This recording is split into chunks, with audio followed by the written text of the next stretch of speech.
Hello, everyone. Thank you very much for joining. We'll just wait 5 minutes to for more participants to join, and then we'll begin.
Okay.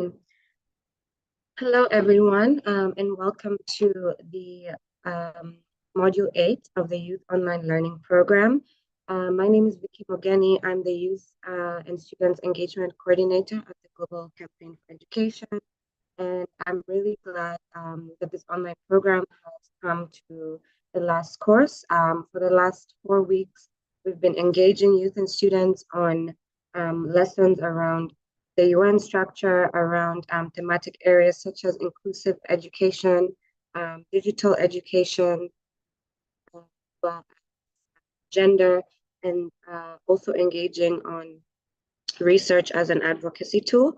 And today I have the pleasure to introduce the last module, Module 8, which is Education as a Human Right, where we'll be delving into the international legal frameworks and treaties, as well as policy and advocacy spaces where youth and students can engage in order to achieve education as a human right. This online learning program is part of the Youth Leadership Program that we're implementing at the Global Campaign for Education in partnership with the UN Democracy Fund, as well as UNESCO, who has been such a huge partner in the delivery of the modules and the courses throughout the period that we've been in this.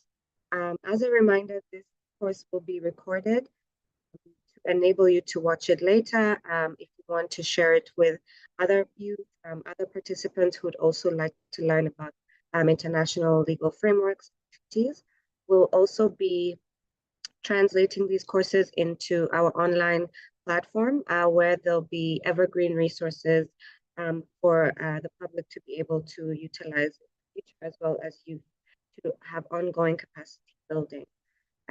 Lastly, there will also be certificates at the end of these courses. So having completed modules 1 to 8, you'll receive a certificate of completion from the Global Campaign for Education. So thank you very much to our youth who collaborated on creating this online program, to the GC Secretariat staff who've been part of ensuring that everything goes smoothly. And thank you especially to our instructors. And today I'm excited to introduce two instructors from the UNESCO Right to Education team, Hamdi and Adet, who will be presenting on education as a human right and the international legal frameworks and treaties. Just before I introduce them, I'll go into some of the course questions for today's lesson, and then we'll go straight to it. So as I mentioned, the objective of today's course is really to understand what conventions and treaties in the international framework are created by agencies for the fulfillment of human rights, and in particular SDG 4 human right towards education. How do we analyze these documents and how do we consult them, their context and their history? What are the strategies and paths that we can trace once we have identified omissions and violations of the right to education? And what are the cases of analysis and some of the historical legal advances in the guaranteeing the rights of young people and children, particularly in education matters? And then we'll also delve into some of the policy and advocacy spaces for right to education. So with that, I will hand over to Hamdi. In terms of the agenda for today, we'll hear from Hamdi and Agat before having a small quiz to reflect on what we've heard, and then we'll go into discussion. In terms of housekeeping, please utilize the Q&A to ask any questions throughout the presentation, and we'll be able to answer them live. If you'd like to speak, to have your question asked, I'll be able to unmute you as well. And we also have translation and interpretation, so please utilize the globe icon to choose your language. Okay, I will stop speaking now and hand over to Hamdi. Thank you very much, Vicky, for the warm welcome. It's a pleasure for us to be here with you all. On behalf of UNESCO, we'd like to thank the Global Partnership, the Global Campaign, I beg your pardon, for education for this opportunity. My name is Hamdi Ado. I will be one of your instructors, focusing on this session on looking at education as a fundamental human right and what it all entails. I am originally from East Africa, from Somalia. I was raised in London in the UK. And as Vicky mentioned, I'm working in UNESCO's team on the Right to Education program. I'm here joined with by my colleague Agat. Agat, please feel free to introduce yourself. Bonjour à tout le monde. Alors moi, je vais parler en français aujourd'hui. Donc, je m'appelle Agathe Charlebray. Je travaille avec Hamdi pour l'UNESCO dans la section politique de l'éducation et particulièrement le programme droit à l'éducation. Pour ma part, je suis française, mais ayant fait mes études en France et au Danemark, en droit international, droit de l'homme, et donc je suis spécialisée sur l'éducation et particulièrement dans tout ce qui est l'éducation en situation d'urgence face au changement climatique. Voilà, donc on va vous faire cette présentation conjointement aujourd'hui et je vais laisser ma collègue Hamdi commencer. Merci Agathe, thank you Agathe. And as I mentioned earlier, we really welcome the opportunity to not only present to you, but also learn from you, especially during the Q&A segment. For our presentation, please note that during the first part, I will be presenting in English, as Agathe mentioned, and she herself will be presenting in French. My presentation, or the first part, will concentrate really on education as a human right, what we call the right to education, what it entails, its different components, the legal instruments that Vicky referred to, and then really looking at education and how it's evolved and touching upon some of the considerations we need to make when it comes to looking at the evolution of education and this fundamental right.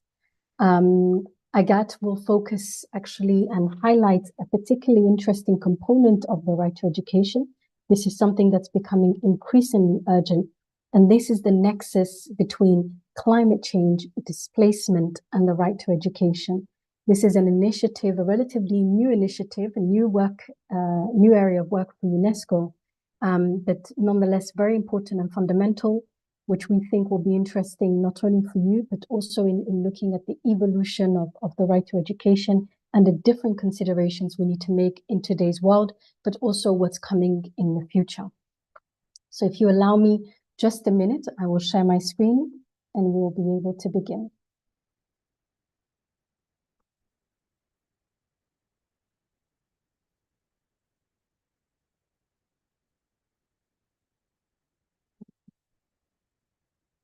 So on the first part here, we need to first understand education as a human right.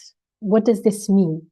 It means that education is not a privilege, but it is indeed a fundamental human right, as we can see articulated here in one of the most foundational instruments when it comes to international human rights law, and that's the Universal Declaration of Human Rights, which I will refer to as, in its abbreviation, better known as UDHR. Under its Article 26, we can see that everyone has a right to education. This is the fundamental basis for the right to education. But what does that really mean? It means that the right to education is legally guaranteed for all without any discrimination, that states have the obligation to protect, respect, and fulfill the right to education, and that there are, of course, ways to hold states accountable for any violations or deprivations of the right to education. Now, here are some key instruments and important legal instruments for us to consider when it comes to international human rights law in terms of safeguarding this fundamental right to education. As you can see on the screen, there are a number of international human rights law instruments that guarantee the right to education. The UDHR being one that is fundamental, as I mentioned earlier, but then we can also see some other key instruments such as the International Covenant on Economic and Social Cultural Rights, the Convention on the Rights of the Child, of course. And then there are specific instruments that cover when it comes to certain specific needs or groups. For instance, the Convention on the Elimination of All Forms of Discrimination Against Women, which has specific provision when it comes to women and girls' access and the right to education. There is an important instrument, which we will discuss a little bit more in the next slide. And this instrument is the UNESCO Convention Against Discrimination in Education, which was adopted in 1960. It's important to note here that the right to education has also been affirmed, as I mentioned, in treaties covering specific groups, such as women and girls, persons with disabilities, migrants, refugees, indigenous people, etc. And also it's been covered in issues when it comes to different contexts, such as education during armed conflict. How do we safeguard this fundamental right? And there are specific legal provisions for that as well, most of whom actually fall under international humanitarian law.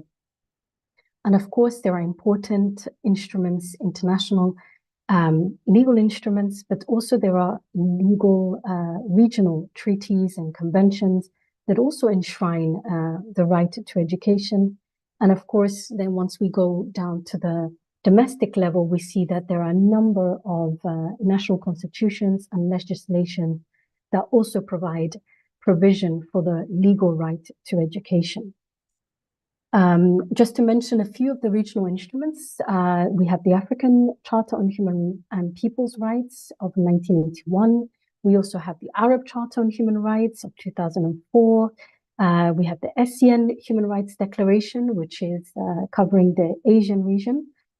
For Europe, we have some interesting instruments from from the Council of Europe, the Revised European Social Charter, for instance.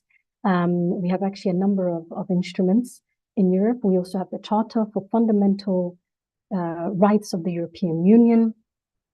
For the Inter-American region, we have the Charter of the Organization of American States. And we have a number also of regional bodies when it comes to courts that provide provision for the right to education and also being able to look at issues related to the right to education. Now, moving on to an important convention I mentioned earlier, this is the Convention Against Discrimination in Education. And why highlight this convention? Not only because we are representing UNESCO here today, but it's a really fundamental key instrument when it comes to the right to education, since it was the first legally binding international instrument devoted entirely to the right to education. The convention today is really recognized as a cornerstone of the Education 2030 agenda and is a powerful tool to advance inclusive and equitable quality education for all. When ratifying the conventions, states are required to establish or improve policy and or legal frameworks to meet international standards, which include to ensure free and compulsory education, promote equality of educational opportunities, and prohibit any form of discrimination under this convention.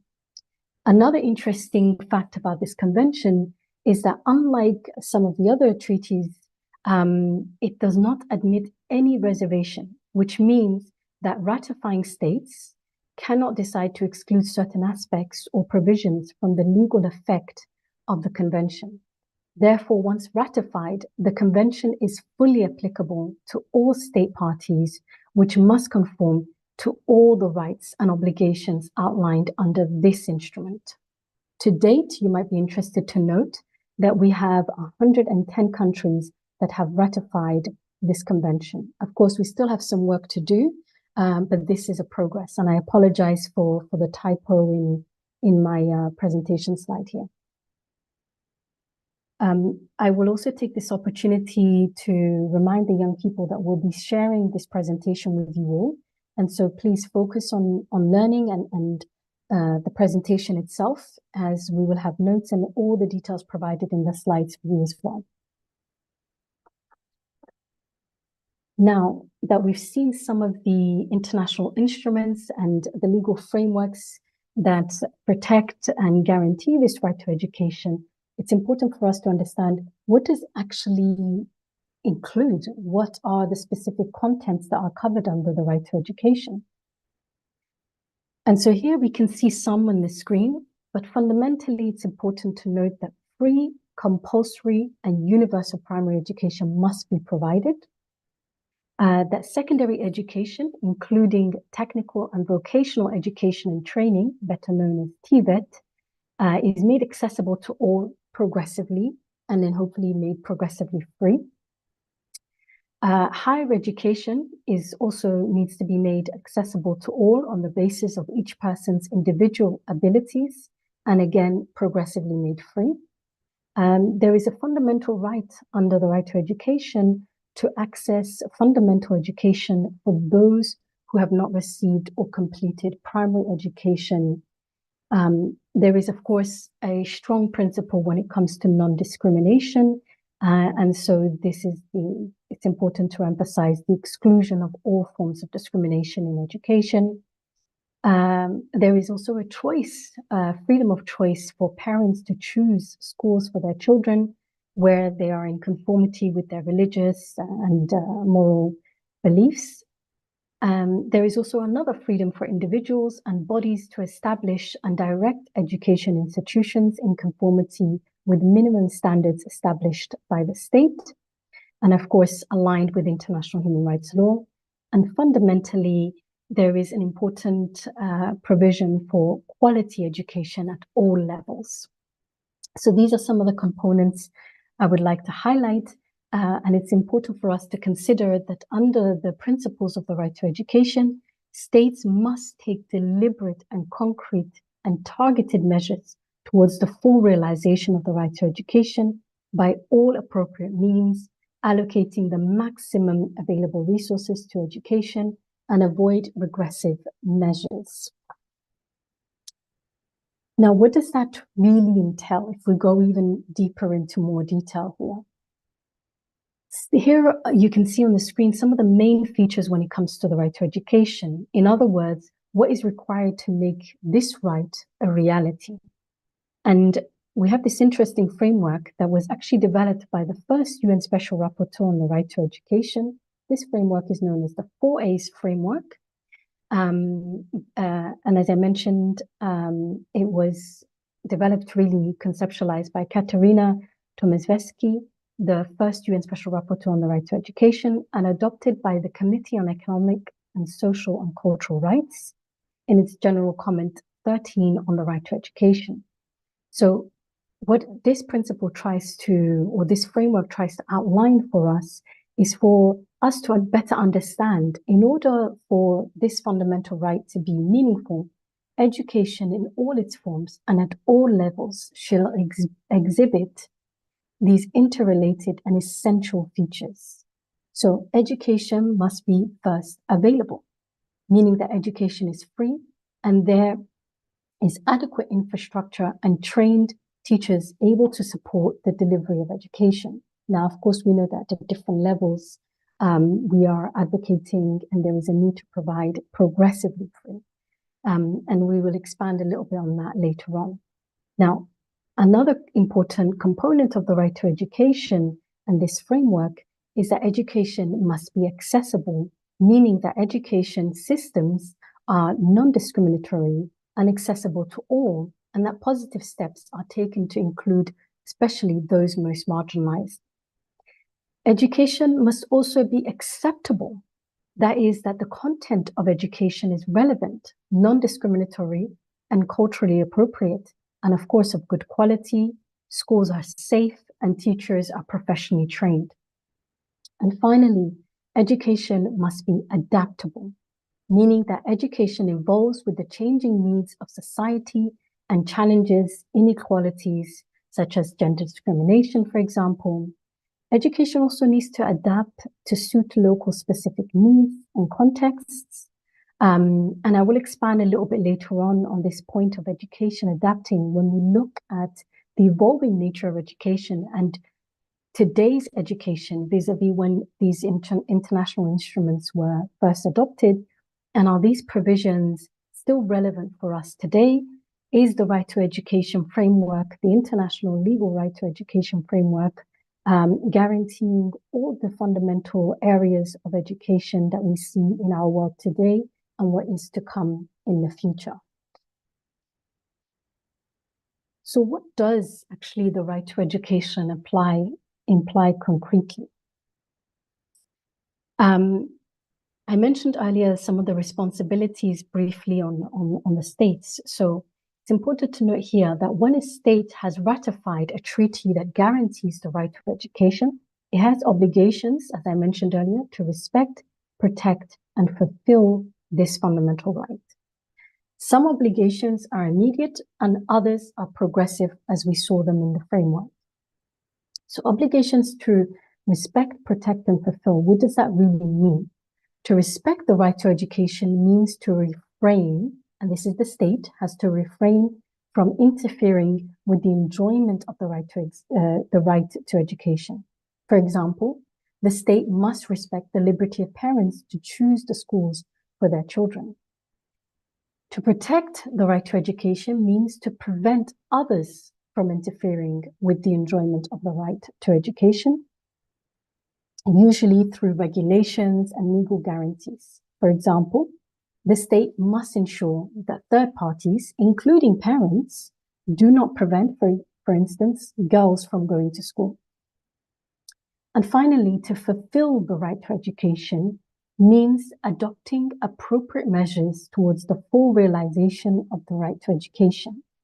For example, states must take positive measures to ensure that education is culturally appropriate, for instance, for minorities and indigenous peoples, and of course, of good quality for all.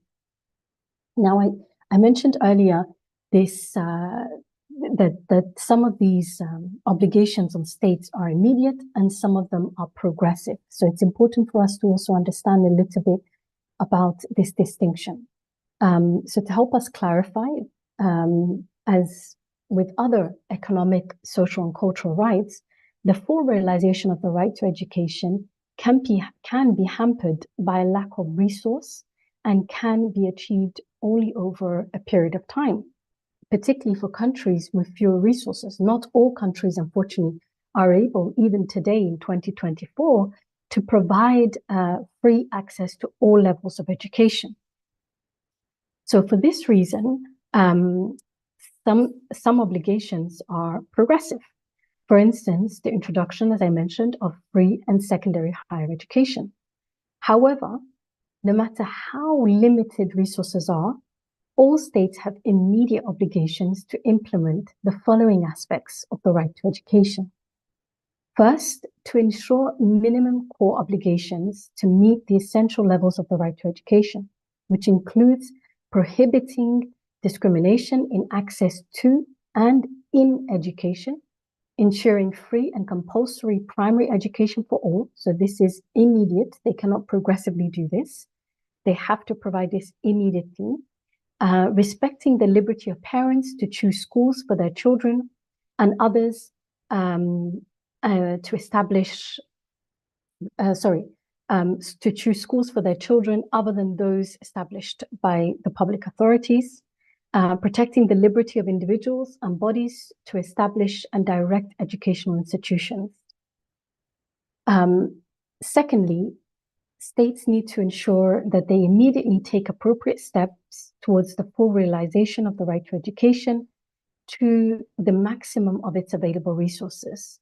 A lack of resources cannot justify inaction or indefinite postponement of measures to implement the right to education. States must demonstrate they are making every effort to improve the enjoyment of the right to education, even when resources are scarce. And finally, states must not take regressive measures. Retrogressive measures, I beg your pardon. This means that the state should not take backward steps or adopt measures that will repeal existing guarantees of the right to education. So, for instance, introducing school fees in secondary education when the same state had formerly been providing secondary education freely would constitute a regressive measure. Now we've covered a little bit more of the different aspects and what the right to education entails. It's also important to put us, help us frame this in sort of the reality on the ground, what happens at your level, at the receiving end, as a young person, as a student, but also at the domestic level. So we have these international instruments and we have these legal instruments, and then they need to be translated to the domestic level. And here we have an interesting diagram that's showcasing these different aspects at the domestic level that needs to be considered. So, as mentioned here on the slide, states have the responsibility to translate their legal, political, and moral commitments to the right to education into their national frameworks through these various levels, policies, legislations, constitutional level, for instance.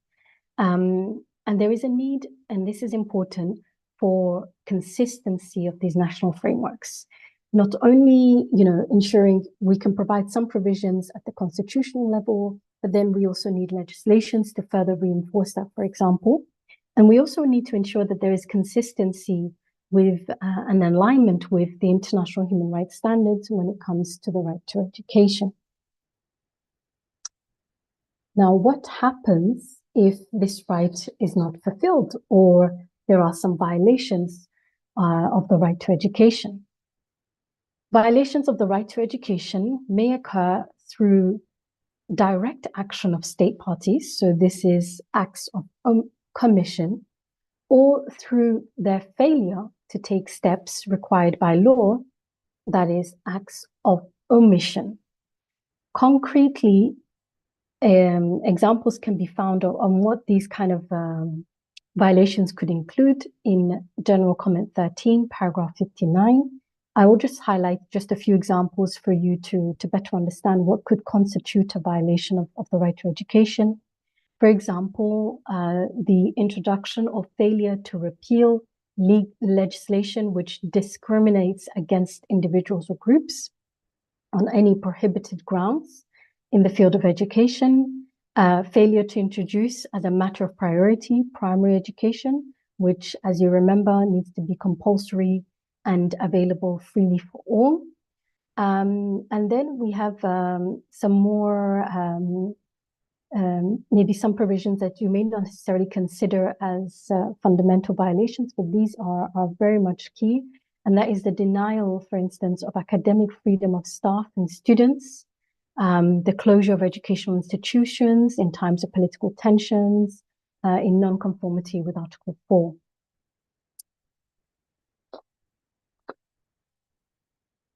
And so here now we've seen a little bit more about the violations.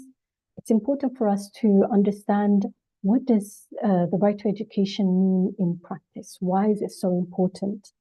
Often, I'm not sure if you've heard this expression used, but often the right to education or education itself is seen as a multiplier of rights. This means that it can enable or increase the enjoyment of a large number of human rights, civil rights, political rights, social rights, economic rights, cultural rights, because of course all of these fundamental rights are independent. And so I'd like to take a moment here to engage with you all and find out from you, can you name any of any of these other rights that the right to education will grant us access to? Vicky, I'm not sure if we're able to take some responses from the participants at this point. Please raise your hand. I'll allow you to speak, or you can write in the chat some of the other human rights that education can unlock. Exactly. So having, if you think about your own life, what has education allowed you to do? What has it enabled you to do? For instance, work. What other rights can education enable you? Alpha, I see your hand up. I just allowed you to talk if you want to say something.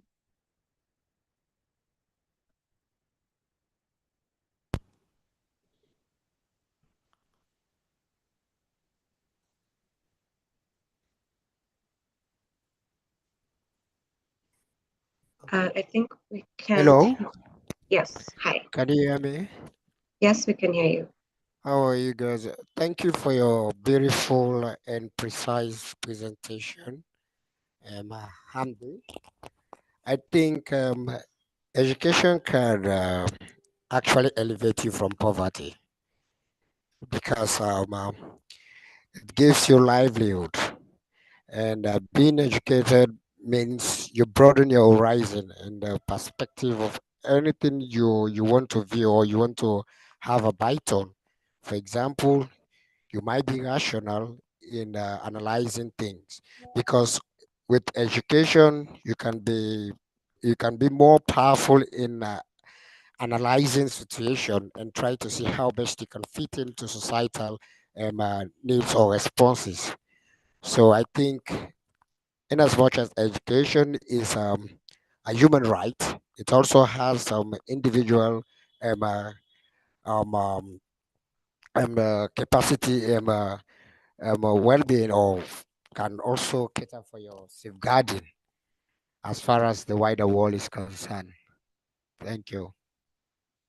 Thank you for that intervention. I mean, you really surmised it very, very well there, and you see the fundamental need for this education, right? For this fundamental right, for having access to an education, how it can empower individuals, but I would also argue empower communities and societies, and that's why it's important, fundamental human right that we need to safeguard. Just before we conclude, I have already I'm not sure if I'm able to move my presentation. Here we are. So we can see very briefly some of the components that our colleague here already touched on, some of these components when it comes to the key rights that education gives you and how it enables you to be empowered, to bring about transformation both in your life and your local community and beyond, of course. So I've been touching throughout the presentation on the evolving context and the new challenges that face the right to education. And this is part of a broader initiative that we recently launched at UNESCO called the Initiative on the Evolving Right to Education. This is a key initiative for us to consider, because we are trying to look at how the right to education has expanded over time.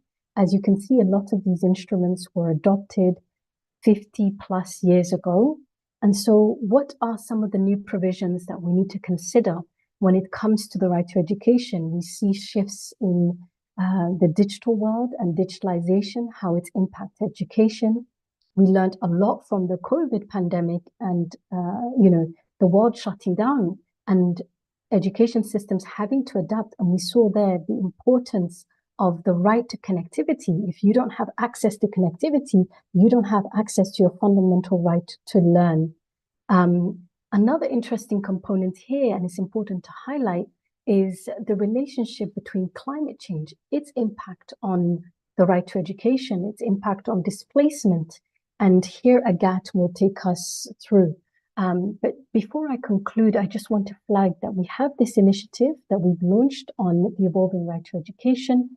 We will share some more information in the chat with you, and we would love to hear from you and engage with you and gather your inputs. We have a research paper that we're doing now, a background paper that will serve the development of the international human rights law framework when it comes to the right to education within this evolving context. And so we would very much welcome your inputs, your perspectives, and we will share all the information on how you can connect with us.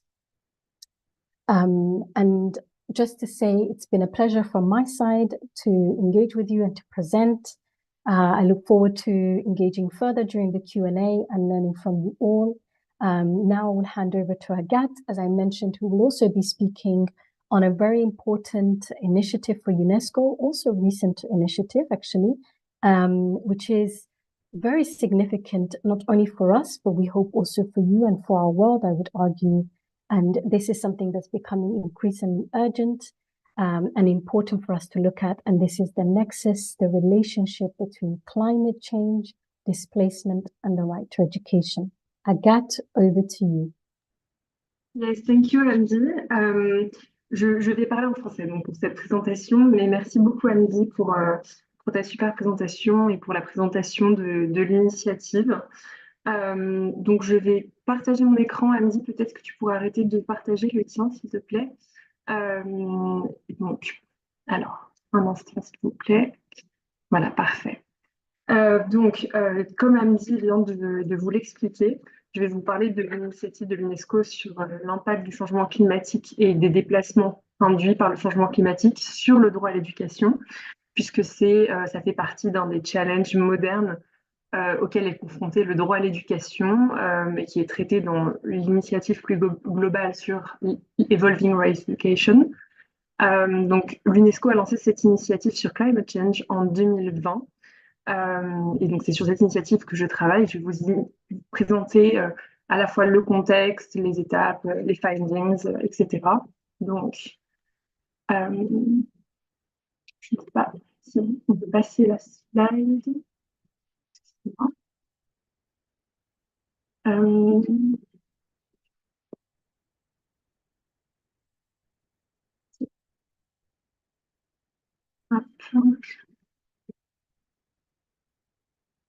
Ah voilà, je pense que c'est bon.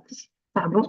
Donc, pour vous donner quelques éléments de contexte, donc, comme vous avez pu tous le voir, on entend de plus en plus parler des effets du changement climatique, malheureusement, dans les médias, à raison, puisqu'ils sont de plus en plus nombreux et surtout de plus en plus intenses.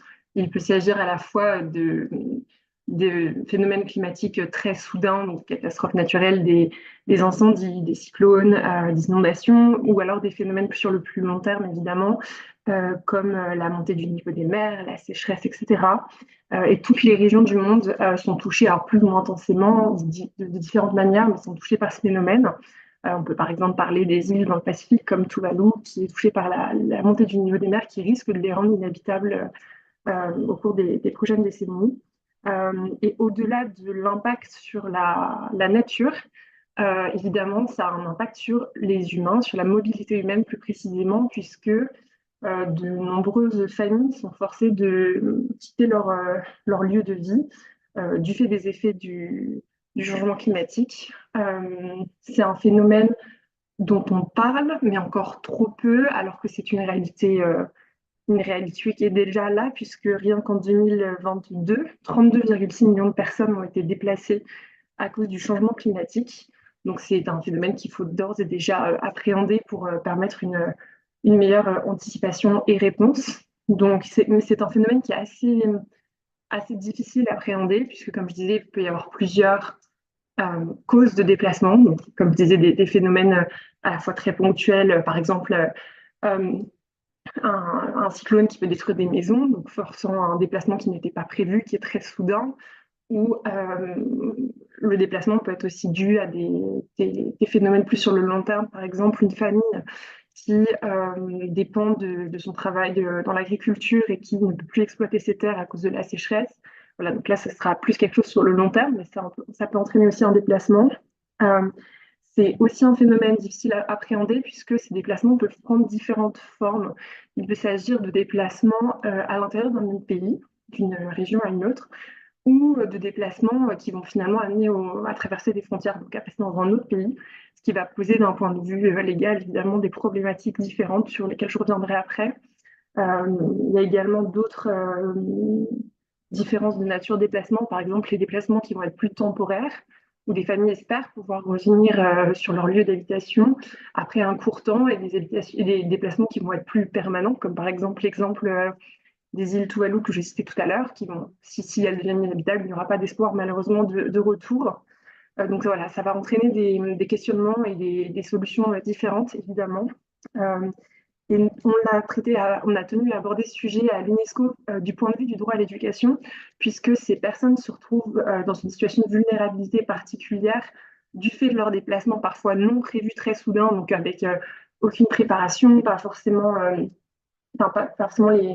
les moyens de s'installer de manière stable et pérenne quelque part. Euh, et cette vulnérabilité est d'autant plus grande que souvent, malheureusement, les personnes qui sont déplacées à cause du changement climatique, ils ne vont pas être déplacées qu'une seule fois, mais vont subir plusieurs déplacements successifs du fait de la difficulté à s'installer quelque part ou parce qu'ils vont subir les effets du changement climatique à plusieurs reprises. Ils y sont plus vulnérables puisqu'ils sont déjà dans la situation de vulnérabilité du fait du premier déplacement. Donc, c'est un peu le serpent qui se mord la queue. Donc voilà, et c'est d'autant plus donc leurs droits humains sont menacés, d'autant plus leur droit à l'éducation, qui est essentiel pour leur permettre justement de s'insérer dans les nouvelles sociétés dans lesquelles ils vont arriver, mais également, comme on le citait tout à l'heure, c'est un droit multiplicateur, donc pour leur permettre d'avoir accès à des opportunités professionnelles, etc. après. Donc c'est essentiel. Donc c'est pour ça que l'UNESCO a tenu à lancer son initiative sur la base de ce constat, donc leur situation de vulnérabilité, le fait que c'est un phénomène qui augmente de plus en plus, mais également le fait que, comme vous pouvez le voir sur la slide, il n'existe pas, quand on a lancé l'initiative en 2020, il n'y avait pas de littérature sur voilà, ce sujet de changement climatique, déplacement, droit à l'éducation. C'est pas non plus, il n'y avait pas non plus de cadres internationaux, régionaux pour guider les États sur la façon de protéger le droit à l'éducation de ces populations.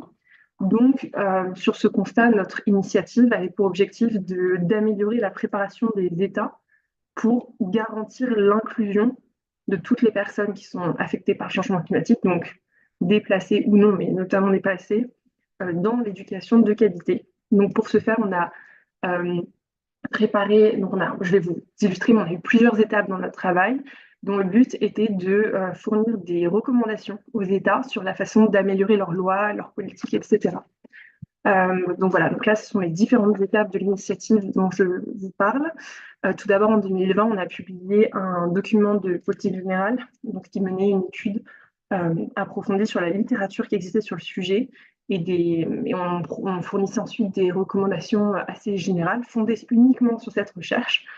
Et pour fonder plus ce travail sur des preuves et le travail avec les États, on a passé à l'étape d'après qui était les études régionales. Donc on a fait d'abord on a travaillé avec les régions qui étaient les plus affectées par le changement climatique.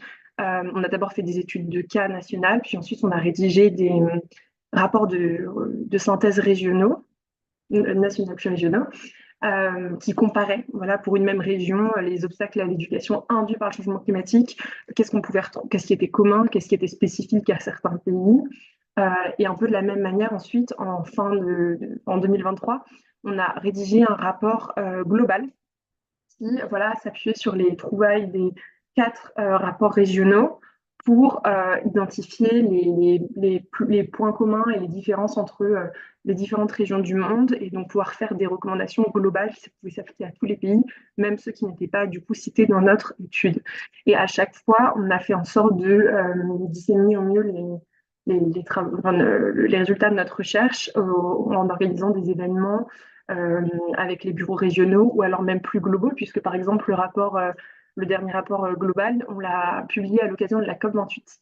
On a travaillé en partenariat avec Education Cannot Wait et International Rescue Committee pour pour porter ce sujet à une plus haute échelle et voilà, qu'on commence à en parler et à agir surtout.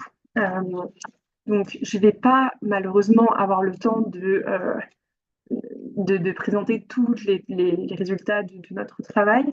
Et je vous inviterai d'ailleurs à aller consulter les différents rapports, selon évidemment votre intérêt, peut-être le global en premier. Mais je vais quand même vous présenter certains obstacles au droit à l'éducation qu'on a pu identifier. J'en ai sélectionné quelques-uns avec des recommandations que nous avons pu faire. Voilà, pour vous donner une idée de comment le droit à l'éducation peut être mis en danger, mais surtout quelles solutions, puisqu'il y en a, on peut appliquer. Tout d'abord, le premier exemple que je vais vous donner, ce sont les barrières légales et politiques. Donc, quand on parle de barrières légales, il y a deux niveaux. Il y a d'abord évidemment le cadre juridique international, puisque il existe un nombre croissant de politiques internationales qui, certes, appellent les États à garantir des droits aux personnes déplacées, mais malgré tout, même si, comme Hamdi vous l'a présenté tout à l'heure, les personnes déplacées par le climat ont un droit à l'éducation comme n'importe qui, finalement, cette catégorie de personnes n'a pas de droit spécifique en vertu du droit international à entrer ou à rester sur le territoire d'autres États, quand on est dans le cas de déplacements internationaux, comme je vous présentais tout à l'heure, puisqu'en effet, elles ne rentrent pas dans la catégorie juridique des réfugiés.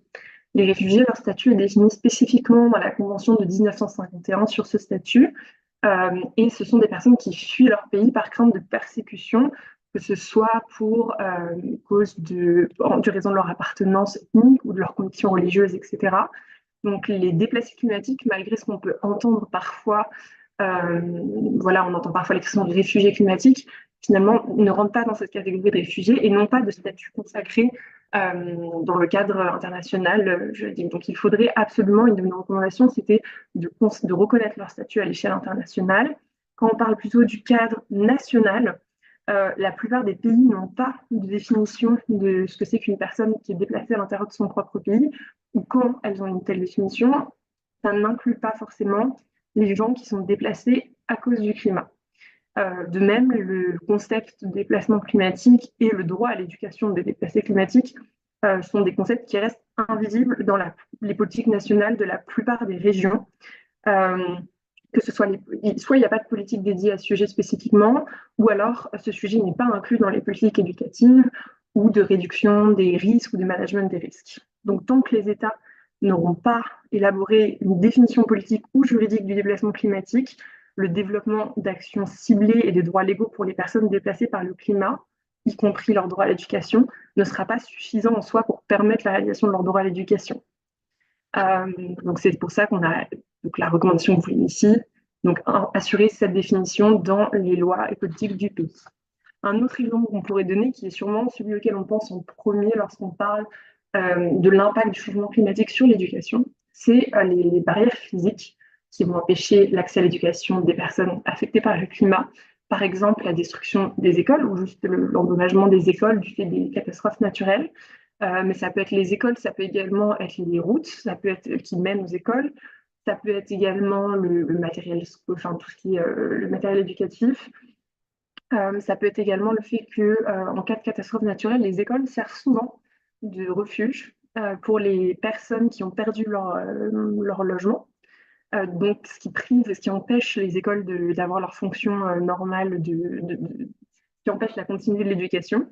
Donc, pour ces deux raisons, nos recommandations visaient à améliorer la résilience des bâtiments éducatifs à l'éducation, ceux qui existent déjà, et de construire les nouveaux en suivant des codes spécifiques, des codes de construction qui permettent d'assurer une meilleure résilience aux effets du changement climatique, évidemment qu'il faut adapter à chaque fois aux particularités géographiques et climatiques de la région donnée.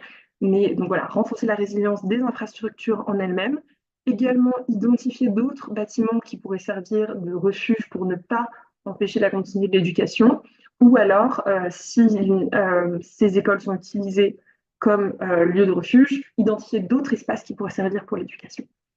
Et une autre barrière qu'on pourrait compter comme physique, c'est le fait que quand les écoles ne sont pas accessibles physiquement, souvent on va passer à des méthodes d'enseignement hybrides en ligne, comme Et nous, mais le problème que ça peut poser, c'est que dans certaines régions, dans certaines familles, il y aura un accès à la connectivité ou au matériel, aux ordinateurs qui va être moindre, surtout dans les zones rurales, par exemple, où c'est déjà très compliqué.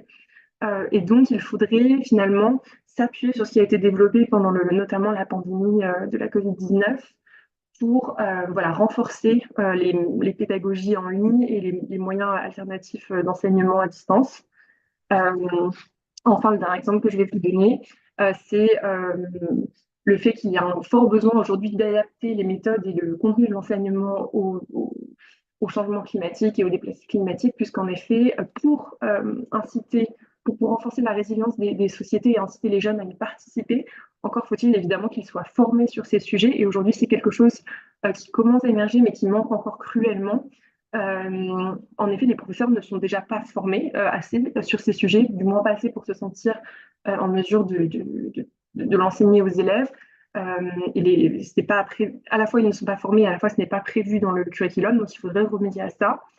Donc ça, c'est spécifiquement sur le changement climatique. Et quand on parle de l'adaptation aux déplacés climatiques, par exemple, quand des personnes sont déplacées, que ce soit d'ailleurs à l'intérieur de leur pays ou à l'international, ils peuvent arriver dans une région où ils ne parlent pas la langue. Et donc l'enseignement dans cette région va être dispensé dans une langue qui n'est pas leur langue maternelle, et ce qui va nuire énormément à leur chance de réussite dans l'éducation. Donc, il est très important de trouver favoriser l'arrivée de professeurs, par exemple, déplacés aussi par le climat dans ces régions, ou de former les professeurs pour qu'il y ait des professeurs qui parlent les langues maternelles, ou de mettre une éducation multilingue en place, qui existe aussi de plus en plus, d'avoir du matériel éducatif dans ces langues, sans quoi les élèves ne vont pas réussir à s'intégrer et à compléter leur éducation. C'est quelques-uns des exemples où on pourrait aussi parler du besoin de mettre en place un soutien psychologique pour ces élèves qui ont quand même, notamment quand ils ont été déplacés, été confrontés à un grand choc, un grand traumatisme possiblement, du fait d'avoir laissé derrière eux toute leur vie. D'autres exemples que je ne développerai pas ici, mais pourraient être des obstacles financiers, évidemment, si on perd nos moyens de subsistance, puisque notamment quand on travaille dans l'agriculture et que nos champs sont détruits, ça peut empêcher de payer les frais de scolarité dans le lieu d'arrivée, si l'éducation n'est pas gratuite à cet endroit. On peut évidemment aussi parler d'obstacles administratifs. Si votre maison est détruite par une catastrophe naturelle et que vous n'avez plus ni papier d'identité, ni diplôme, ça va être difficile pour s'inscrire dans une école à un niveau équivalent au vôtre. Enfin, voilà. Donc quelques-uns des obstacles, là j'en ai développé quelques-uns, mais pas tous par manque de temps, mais vous pouvez retrouver tout ça dans notre rapport global. Donc voilà. Pour conclure, je vais du coup parler de la prochaine étape de l'initiative, puisque du coup, comme je disais, la première étape s'est achevée en 2023 avec le rapport global. Et là, on va passer sur une phase qui est plus de l'aide technique. On va pouvoir mettre en pratique nos recommandations. Donc déjà, un peu de la même façon qu'on le fait aujourd'hui, on va faire en sorte de disséminer nos connaissances et nos recommandations au travers de cours pour les étudiants, pour leur donner les outils et les connaissances nécessaires pour renforcer la résilience de notre société au changement climatique, mais également on est en train de réfléchir à la possibilité aux modalités dans lesquelles on pourrait transmettre ces connaissances aussi au gouvernement directement, travailler, voilà, donc pas directement cours, mais capacity development. On est aussi en train de créer un outil qui permettrait aux États de s'auto-évaluer, de voir quelles sont leurs zones de faiblesse dans lesquelles il faudrait s'améliorer au regard de nos recommandations. Et on va également travailler directement avec certains États pour leur fournir une aide technique dans les zones où il y aurait besoin. Donc, comment est-ce qu'ils pourraient faire pour implémenter nos recommandations. Voilà, on croit fermement que le partage des meilleures pratiques et l'assistance personnalisée sera essentiel pour avoir une mise en œuvre efficace des politiques. Donc voilà, cette dernière phase visera à maximiser l'impact de nos recherches en les rendant accessibles, pratiques et applicables. Donc voilà, j'espère que c'est assez clair.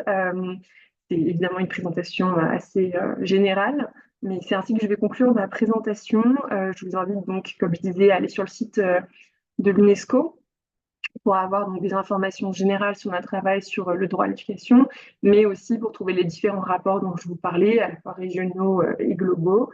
Voilà, je vous remercie pour votre attention et je vais aussi remercier la Campaign for Education de nous avoir donné l'occasion de présenter nos travaux.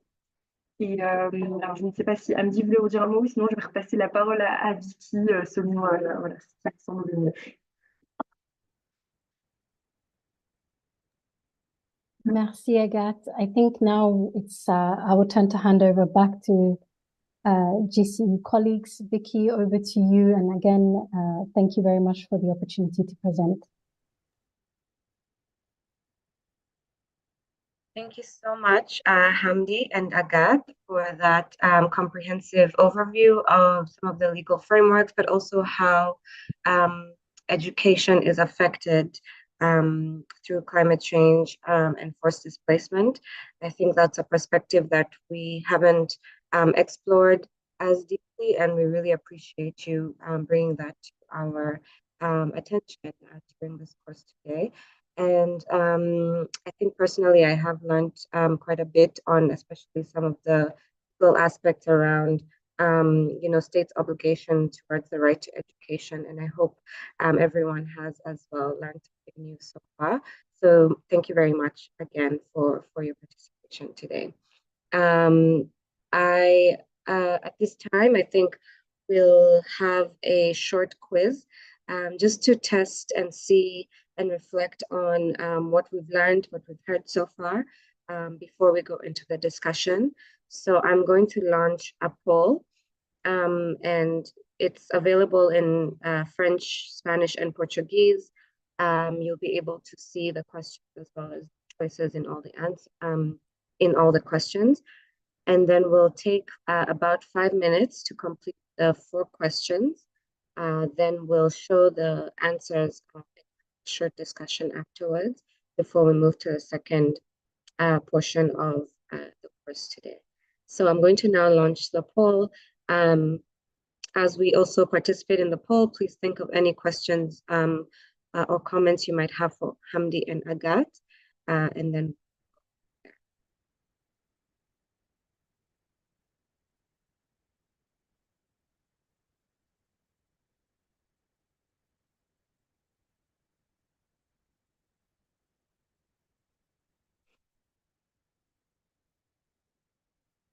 the poll is launched.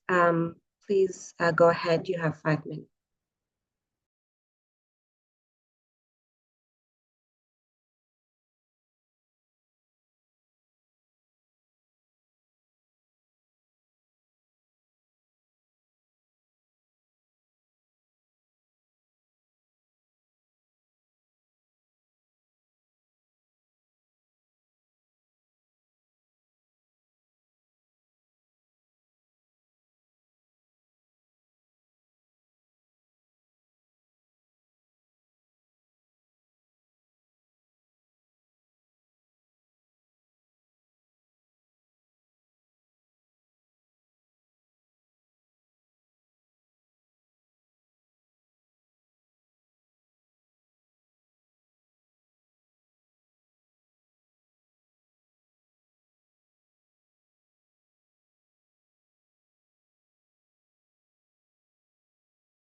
2 more minutes.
Okay, thank you very much for your participation. I'm going to end the poll and share the answers. Here are the results. Okay, so for question 1, what do you think the right to education includes? Free and compulsory primary education, access to secondary and higher education, quality education at all levels, or all of the above? And the correct answer is all of the above. So all of these components are included in the right to education. Second question, which international document first established the right to education in 1948?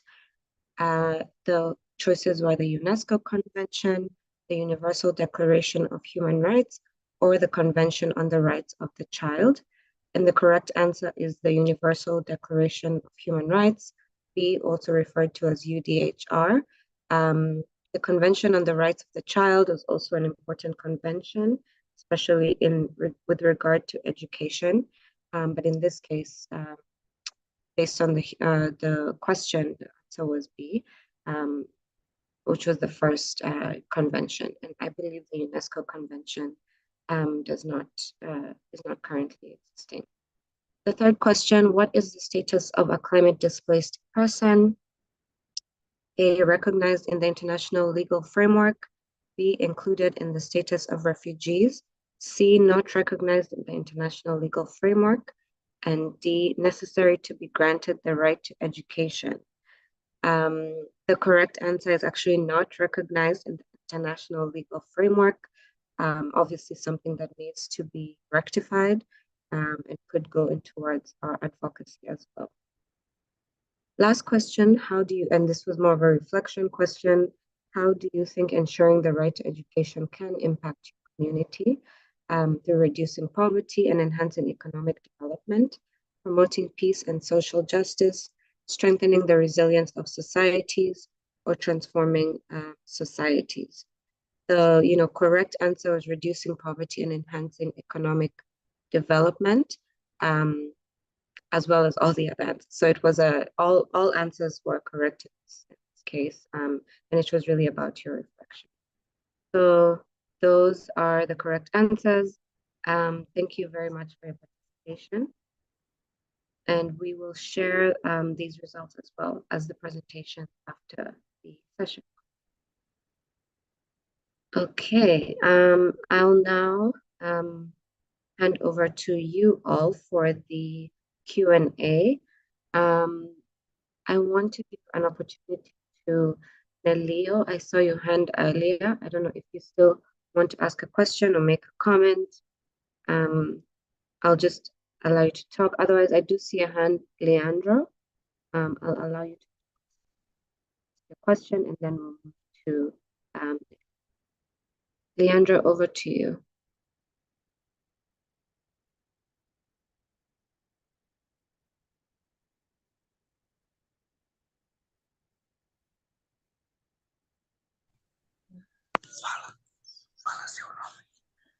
Sim, eu chamo-me Cristina Mande. Sim, quero agradecer neste momento por este aprendizado tão importante. Sim, eu percebi que na minha comunidade, como é que tenho que garantir, não é? Que a educação, ela pode expandir-se na minha comunidade, não é? É o seguinte, cá em Moçambique, relativamente na província de Sofala, onde eu respondo, nós temos tido tantas dificuldades no processo de ensino-aprendizagem e na transmissão da matéria da própria educação, porque eu sinto em algum momento, por falta de certos mecanismos, falta do material apropriado, então a educação ela tem sido ocultada, ela não se expande na sua totalidade, porque nós temos certas zonas recônditas onde não permitem a nossa via de acesso e nem temos o espaço de poder dialogar, interagir assim em videoconferência, não temos como mandar o material para lá por causa de via de acesso. Então, eu sinto que em algum momento a educação ela tem sido ocultada para certas zonas recônditas e está a dificultar muito no processo de ensino-aprendizagem. Gostaríamos, não é? De termos alguma ideia aqui com todos, como sanarmos esse problema.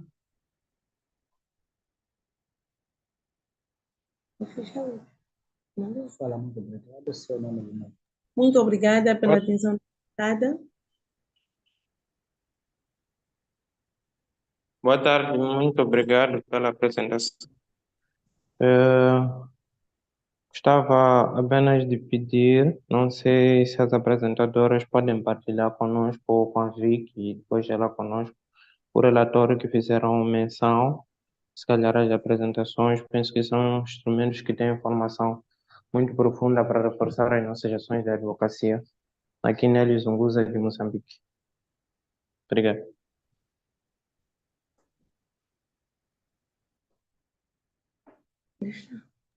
Desculpa, eu me esqueci de uma questão. Nós atualmente estamos a testemunhar ataques terroristas na província norte do nosso país, em Cabo Delgado, e até onde tive indicação de que mais de 100 escolas foram fechadas. Nós, como jovens, como ativistas pela educação, ou agentes pela educação, que ações, o que nós podemos fazer, que experiências existentes de outros países nós podemos fazer para tentar minimizar o processo de interrupção de aprendizado desses deslocados, que têm crianças, jovens que ainda estavam a seguir com o processo de ensino e aprendizagem nessas escolas. De que forma podemos minimizar o impacto que isso vai ter no processo de ensino e aprendizagem para eles? Obrigado. Okay, thank you so much, Nelio and Leandro. Hamdi and Agat, I don't know how you want to handle that. I'll give that to you to divide the questions. I think one of them was quite general also to everyone in terms of their own strategies. So yeah, over to you. Peço desculpa. Desculpe, meu nome não consegui instalar, mas meu telefone não. Thank you, Vicky. I'm not sure if Christina wants to take the floor again or if it was a separate conversation. Thank you, Christina. Thank you, Nielo, Leonardo as well, all for your engagement and your questions. You've all raised really important points. And Agathe and I think we will take each point. And Agathe, feel free to intervene and elaborate or expand on any of my responses. First and foremost, the easiest response, and I think this is a question maybe all the participants have about the materials. So GCE, my understanding is that they have a resource bank for you all as part of this course, as part of the online material that will be available to you. On this resource bank, you will find the links to all the different instruments and resources that we mentioned, particularly the reports that Agathe was mentioning when it comes to the regional reports, the global report on climate displacement and right to education nexus. But we can also, you can find a lot of this material on the UNESCO website on the right to education. This is something that you can easily find online. And I'm sure Vicky and the colleagues from GCE will also be able to share some of the material post this event. Also, I think you mentioned the PowerPoint presentation that will also be shared as well. So do not worry. And in our PowerPoint presentation, we've made some detailed notes for you to have, so that when you are reflecting and looking at this material, that can also support you in learning more, but also using it as a tool for advocacy. Now, you've raised some really interesting questions, I think, around, we had from Christina from Mozambique around engagement, community, access. This is all really important. I think the issue of access and connectivity, we mentioned this, right? When we're looking at the rights, so if we're looking at the right to education from the legal side, there is a need to really update this international framework and the instruments that protect the right to education to also include a right to connectivity. This is fundamental. This is something that COVID taught us, that if you do not have access and connectivity access, you may not be able to access your fundamental right to education. So this is something that we need to definitely consider when updating or rethinking the right to education in the context of the 21st century and beyond. And then in terms of rural access, there are definitely materials and resources. UNESCO has a wealth of bank of materials in different languages, in fact. Please feel free to explore our webpage. We also have institutions, teacher training institutions, where we are developing teacher skills in this area. And so there is a lot of work, I think, being done, at least from our side, when it comes to bridging that gap of the urban and rural access. This is not something that is unique to Mozambique. There are different countries, also other countries also within Africa that are struggling with this challenge. We continue to work with them and we continue to support our member states in this regard. And then I think, I don't know, Agathe, if you want to say something responding to this question, please feel free to add here. Oui, alors évidemment, moi je travaille particulièrement sur le changement climatique, mais en ce qui concerne l'éducation dans les situations d'urgence de manière plus générale et en particulier pour ce que vous citiez, les actes terroristes ou les pays touchés par les conflits, l'UNESCO coopère avec le ministère de l'Éducation pour identifier les priorités et élaborer des plans, des programmes d'enseignement sensibles aux crises qui vont répondre aux besoins immédiats et qui vont renforcer la résilience des enfants et des jeunes, en particulier des plus vulnérables. Évidemment, notre travail va aussi aider les pays à remédier au manque de données précises, fiables et actualisées, qui sont très importantes pour conduire des réponses éducatives efficaces dans ces situations-là. Et en travaillant avec des partenaires évidemment locaux ou des organisations humanitaires, créer et offrir aux enfants, aux jeunes, mais aussi aux adultes, des possibilités d'apprentissage formel, mais aussi informel, ce qui peut être très important dans ces cadres-là, en situation-là d'urgence. Après, on travaille également pour offrir des connaissances et des compétences vitales, mais aussi surtout un soutien psychosocial aux personnes qui sont touchées par une crise.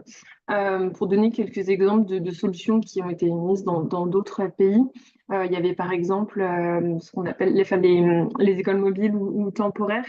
Évidemment, dans les situations où les routes sont coupées, ça devient plus compliqué. Ou l'établissement de kits d'apprentissage d'urgence. Donc voilà, je vous renverrai sur les pages dédiées à l'éducation en situation d'urgence de l'UNESCO pour en apprendre plus, puisque je ne serai pas forcément la meilleure personne pour vous expliquer. Mais je sais que ces solutions-là existent. Ou alors, en effet, ce que je disais, travailler avec des organisations locales et des ONG, des organisations humanitaires. Donc voilà, c'est les quelques éléments que je voulais ajouter à ce qu'Amdi a déjà expliqué. Merci, Agathe. Thank you. And then also responding to Neoli's question around the issue and the threats of violent extremism and its impact on education. This is something important. Actually, this is an area that UNESCO works on. We have a specific dedicated portfolio on the prevention of violent extremism. This is done intersectorally, so that means all of UNESCO's sectors, that is education, culture, communication, information, science, social and human sciences as well, all work in combating and addressing and preventing the violent extremism through different medias, through different programs and projects. We have worked in areas when it comes to building the resilience of learners to prevent, prevention is seen as a key tool for UNESCO before before addressing or combating, which is not really within our mandate, these violent extremist groups, but really thinking about how do we build resilience within learners to prevent them from joining violent extremist groups, to become resilient to violent extremist messaging. And of course, Agathe actually already touched on our program when it comes to education and emergencies. And this is an important program when it comes to situations of conflict, be they, of interstate, by non-state actors, different types of armed conflict. But this is the program that would come into process and will be able to provide specific support. As far as it comes to the right to education, from our side and from our work, as I mentioned earlier in the presentation, there is a specific body of international law. This is international humanitarian law that deals with the protection and the safeguarding of education when it comes to armed conflict. So I hope that provides some response. And I think we hand over back to you, Vicky, if you have any other questions from the participants or if they would like to engage with us further, we remain at your disposal. Over, thank you. Much, Hamdi and Agathe.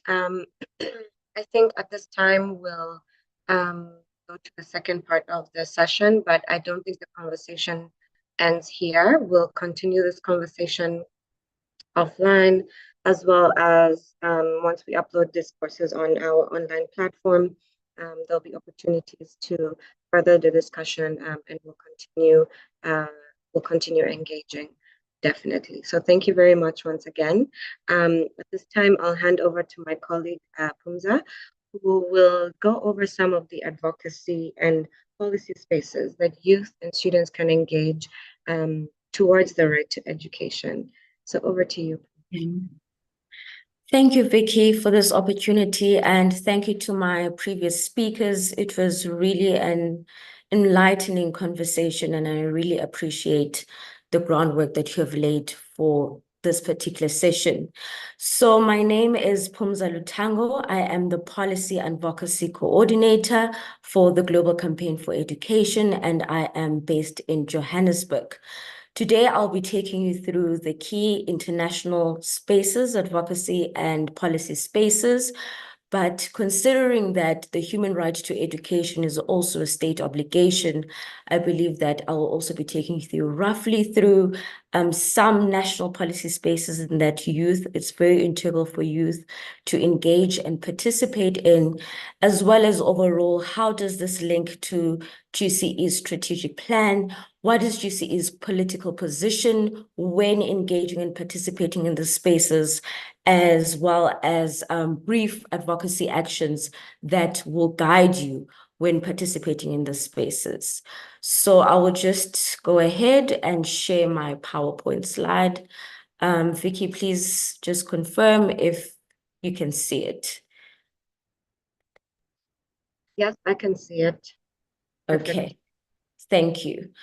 So as GCE, we believe that, firstly, states are the main duty barriers around the realization of the right to education. So because that we believe that there's a myriad of actors within the education agenda that we have to influence at different levels of influencing.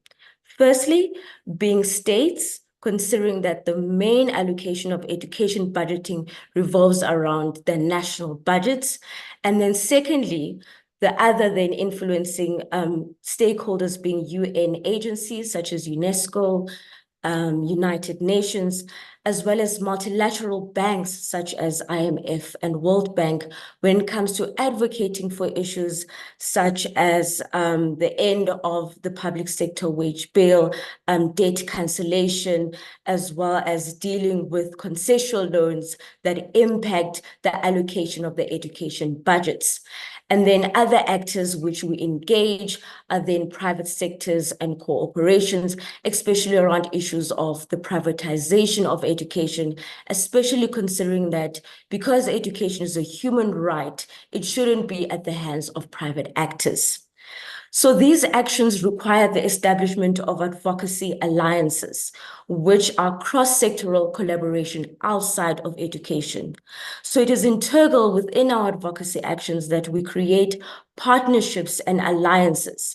If we're advocating for tax justice, we should link ourselves as education advocates with tax justice networks. If we're advocating for climate change, we should link ourselves with organizations such as climate change networks and alliances. So it's very important, particularly in the social portfolio, health advocates, social advocates, that we align ourselves with like-minded organizations in order to increase our influence and our agenda on education.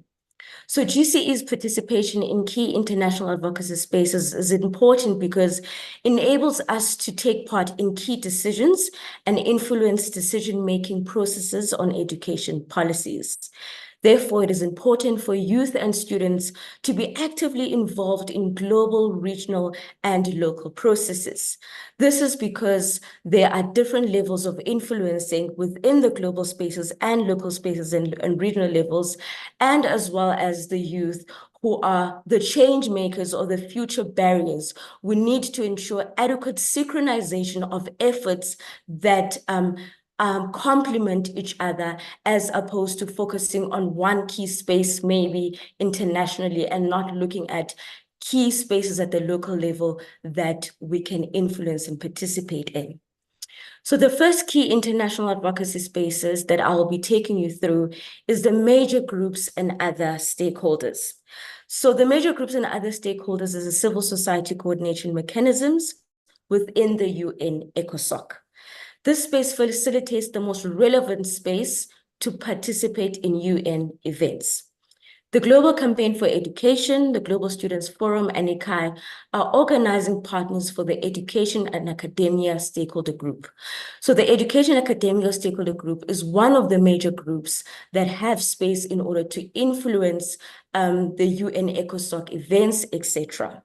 So if you are interested to becoming a member, part of this Education Academia stakeholder group, I have shared a link that will take you to the terms of reference and basically your type of organization in which you can participate adequately. This is the platform in which mainly GCE participates in events or in events such as the High Level Political Forum. Now, you may have heard of the High Level Political Forum, which is the main state-driven UN platform for sustainable development and is essential for the follow-up and review for the 2030 agenda. Now, usually we develop spotlight reports that aim to provide a civil society perspective on the review and the progress on education on a yearly basis. So these are usually in tandem or in response to the voluntarily national reviews that are shared by countries. Usually per year, certain countries submit these VNRs and then those countries. So it usually either rotates depending on what the spotlights will focus on. Then we have the UN General Assembly, UNGA. UNGA is mainly the policy-making organ comprising of all member states. It provides a unique form of multilateral discussions with a full spectrum of key thematic issues. GCE has an ECOSOC status, which enables us to have access to events such in UNGA, for instance, the upcoming Summit of the Future, as well as the previous Sustainable Development Goal. Now, the ECOSOC status obviously enables us to access these spaces, and but considering that it is a movement status, when you do, if you should get the opportunity to represent, it would be representing the overall GCE's members.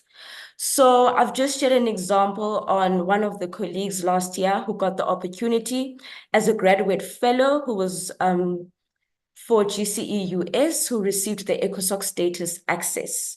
So she was able to provide us with the feedback on how that opportunity or that access enabled her to basically attend key briefings on the civil society and the presidents of the Human Rights Council. She also was able to attend the UN plenary meeting in UNGA, and as well as meeting the Education Cannot Wait staff.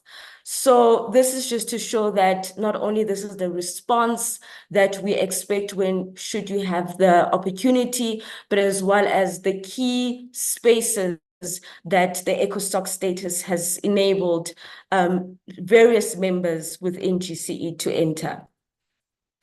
Then we come to the Human Rights Council and UNGA.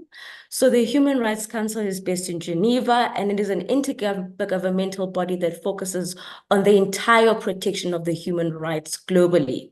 It focuses on key thematic rights issues throughout the year, while UNGA focuses on the environment, the advancement and the environment of progress of gender equality.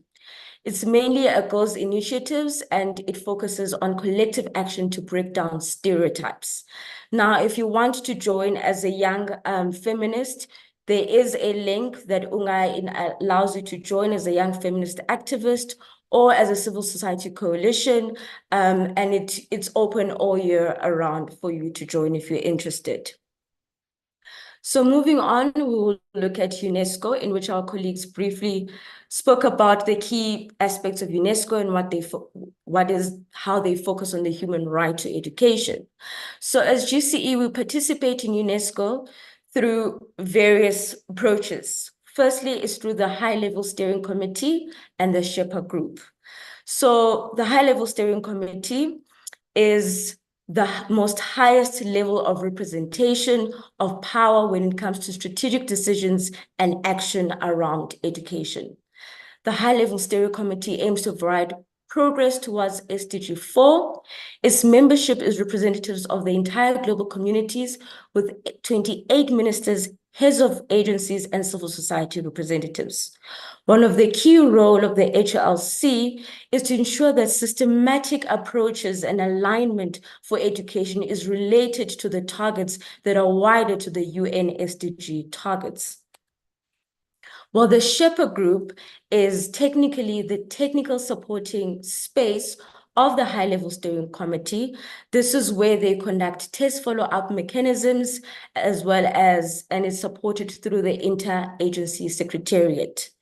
Now, GCE's engagement takes place in two forms. We have representation in the high-level steering committee as well as the Shepherd Group, as well as now the CCNGO, Collective Consultation of NGOs.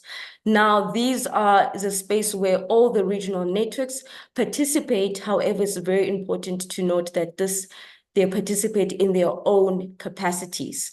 This space then feeds into inputting on processes in SHEPA as well as the high-level steering group committee. So in terms of the youth perspective, the youth are allowed to engage in the space through the SDG4 networks. And in order for them to link with this space, they need to have regional links. So there are regional links in Africa and Asia Pacific, Middle East, that then relate to the Global Youth Network. And then we have the Global Report. Now, the GEM report is basically one of the mechanisms or one of the processes that are happening under the Global Education Cooperation mechanism. So it builds on follow-ups on the Education 2030 framework for action, and it is an ecosystem of a variety of global education actors in which GCE participates, and we make inputs as well as joint platforms and initiatives on how basically we can pursue the human right to education while also spotlighting on key themes. Last year's theme was on technology, education technology, in which the head of policy participated in the GEM advisory board. Now, how do these spaces that I've just relayed, mainly which are centered around the UN structures, UNESCO, GEM, these are the key spaces that contribute, that we focus on when we speak about the human right to education. Now, the GCE strategy encompasses in three aspects: transforming education, may education in emergencies and priority-created crisis, as well as the third one being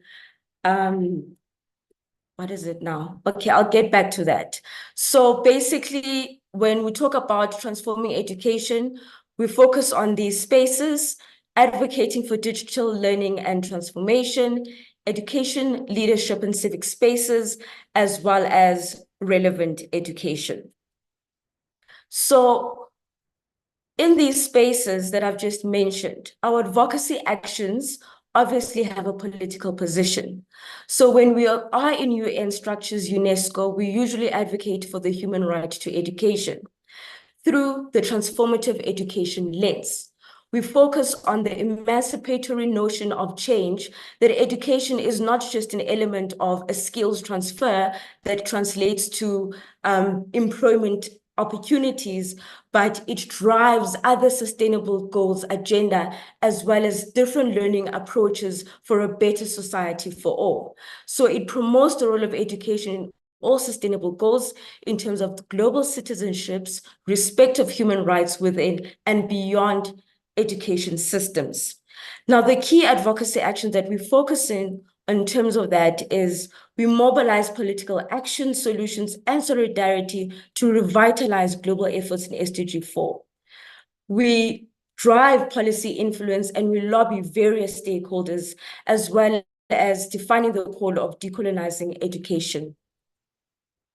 The relatable resources, I've shared them with Vicky as well. You will see them. We've got the SDG 4 scorecard, as well as the current Global Education Monitoring Report of 2023, which was focusing on technology in education. Then the second part of other key international spaces that youth can engage in is through the Global Partnership for Education on education financing. So GPE is a multi-stakeholder partnership dedicated to financially supporting education systems as the lower income countries. This is a constituency space, unfortunately, in which youth are still to have its seat in the board. as currently GCE coordinates the space of CSO2, which is civil society representing the Global South. And we have been calling for a seat within the board of youth, which is still an ongoing discussion in which I think that youth themselves need to continue to drive.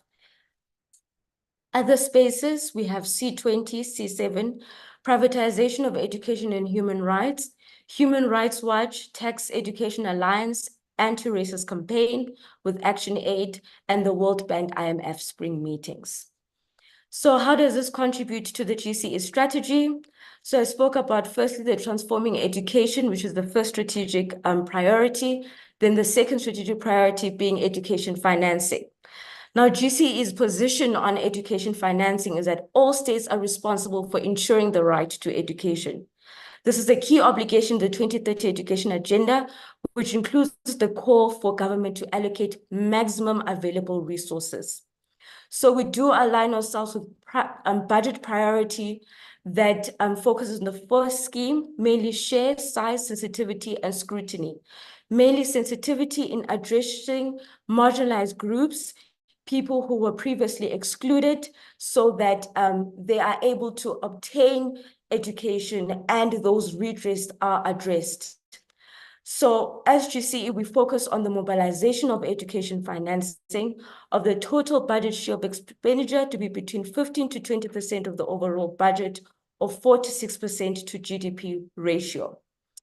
Now, I've mentioned GPE as one of the key space in education financing, but one of the most integral people that we need, organizations that we need to influence when you talk about education financing is engaging multilateral banks or Bretton Woods institutions. These are the people who drive issues such as the public sector wage bill. We need to engage them in issues such as debt cancellations. If we call on tax reforms or an increase in resource allocations of budgets, we need to understand that then countries need to be able to service their debts. And a huge of these debts are coming from multilateral organizations, and it's crippling the public sector's bill in order to finance social services such as education. So further to that, our political position as GCE is decolonizing education financing. We believe that actors such as IMF, the World Bank, and GPE, or any form of international aid, should not be called in order to define the context of public policies in developing countries. We see a new trend of systems transformations or new policies being driven by international corporations that then countries are not able to prioritize their needs based on their country context.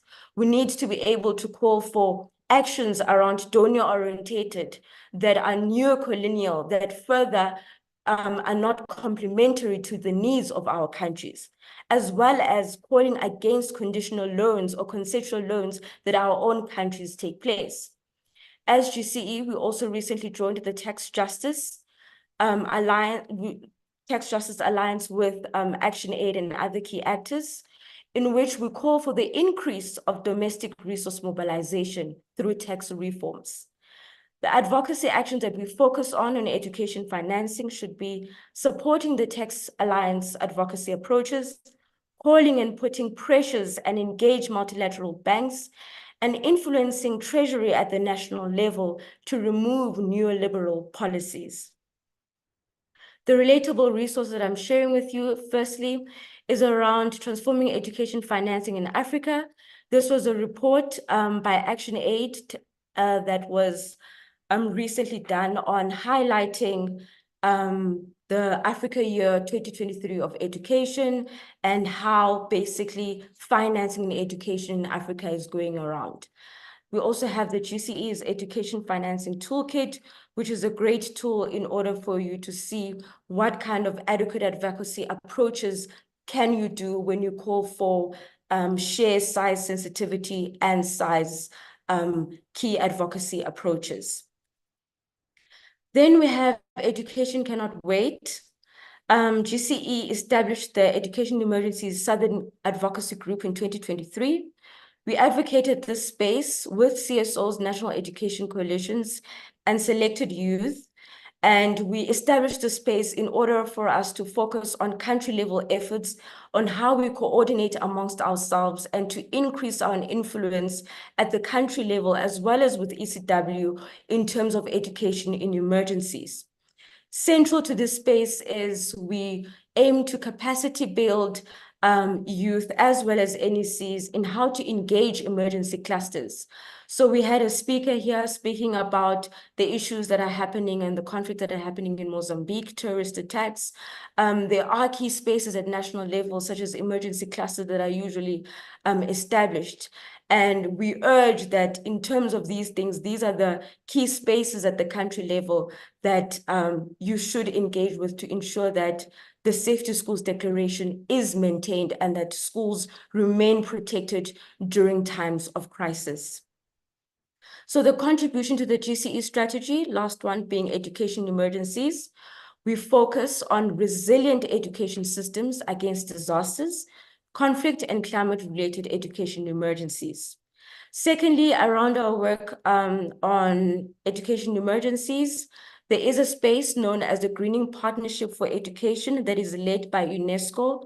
There's a particular youth Greening Partnership for Education network in which youth can engage, participate, even COP follow-ups, climate change follow-ups and indicators, etc. That is where an integral space that I urge all interested youth networks who are interested in education emergencies to go and participate. I've also shared the email address of that particular person if you need further information. Then the advocacy actions on EIE that GCE positions itself. Firstly, call for the adoption and the operationalization of the Comprehensive Safe to Schools Declaration. Prioritize funding to EIE, applying the humanitarian nexus approach, as well as curricular adaptation based on needs. So when we talk about based on needs, if there's refugees or if there's people who have been traumatized due to emergencies, there should be a curriculum adaptation that meets those needs, as well as climate justice. If there will be a transition, it needs to be just for everyone, in which all key actors and stakeholders, which youth and students are very key, must be included as key decision makers for a just transition. Advocacy actions, mobilize with local climate justice networks, teachers, and communities.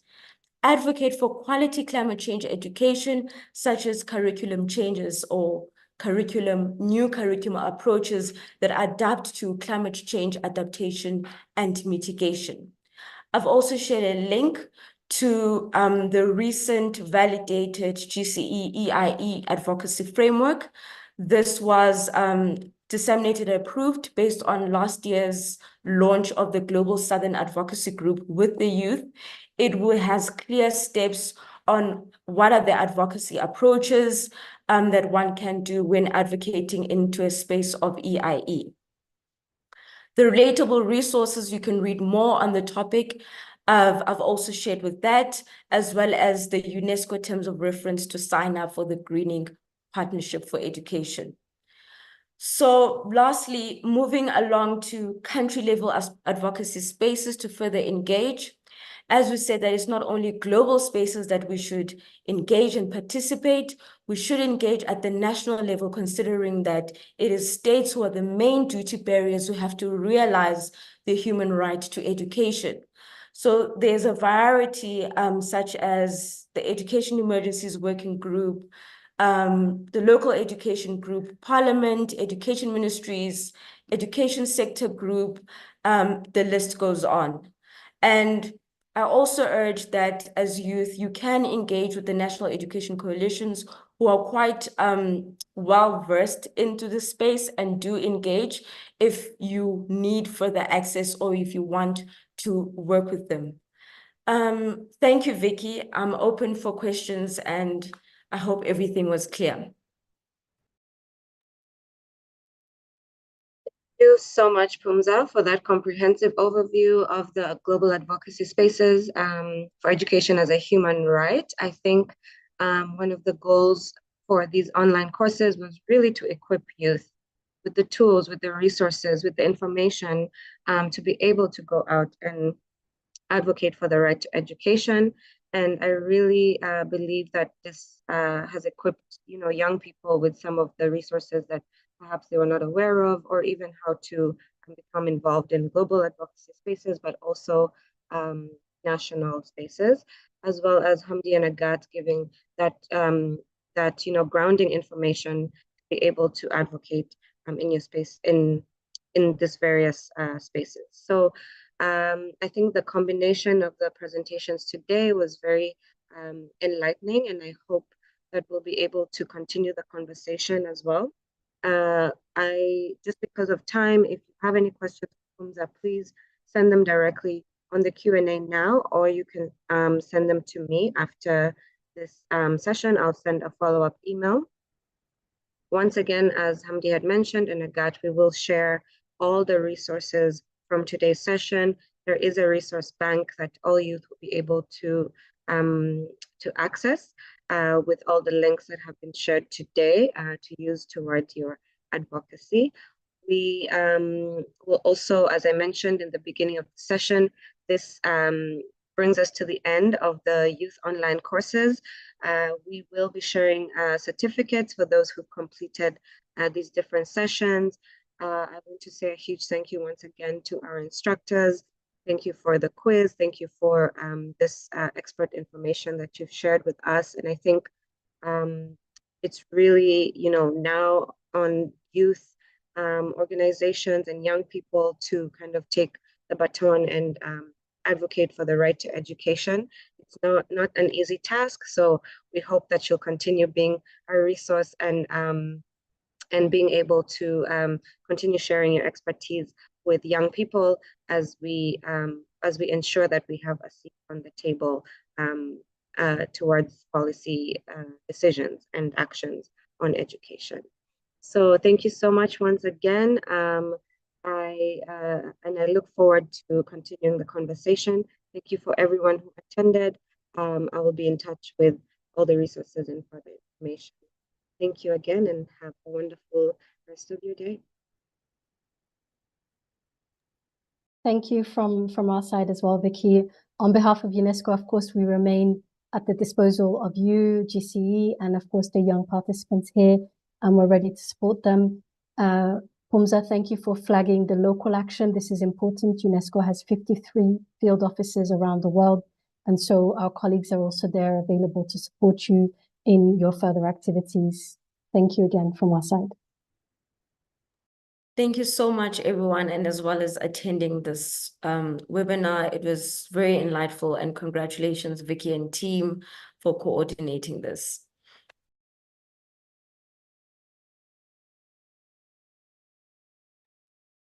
Thank you. Thank you, everyone. Have a good day.